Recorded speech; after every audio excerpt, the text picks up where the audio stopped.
The reason I chose the Cosmetic Skin Clinic is really because of its reputation. Over many years, you kind of look through magazines and books and Tracy's name in the clinic often comes up, and then when you go and try places, it's about the atmosphere, walking in, everyone being really friendly. It's quite a pleasant experience to come.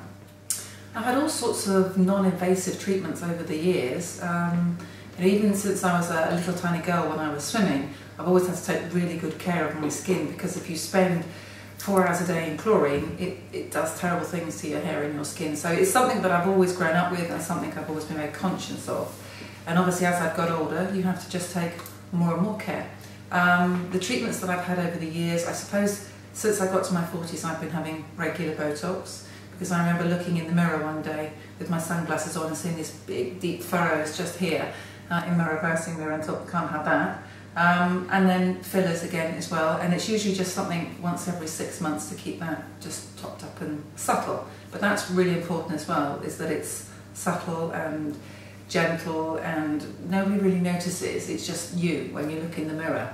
I've tried dermabrasion, which I really like as well. That's a great way just to freshen up my face if I've got something special coming up.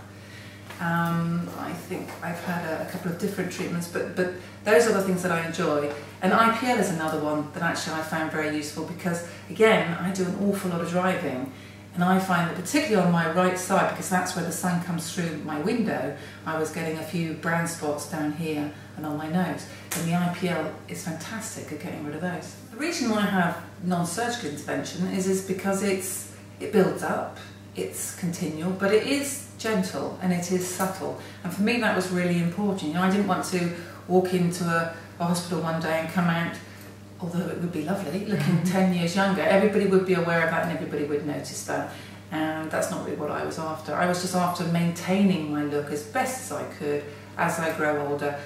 Sadly we're all going to get older, but it's about growing old gracefully as best you possibly can. In the same way that I go in the gym and try and keep myself in as good a physical shape as I possibly can, when I come to the clinic and see Tracy to do the same with my face. I think also I'm from that generation, I've just turned 50, where we used to do horrendous things in our teenage years, cover ourselves in baby oil and lemon juice and just go out into the sunshine and bake. And of course, the young generation nowadays don't do that. They're much more aware of the sun damage. We have fantastic fake tans. They use, filters all the time in their sun lotions, and we just didn't do that. So we're also playing catch up to try and repair some of the damage that we did 20, 30 years ago.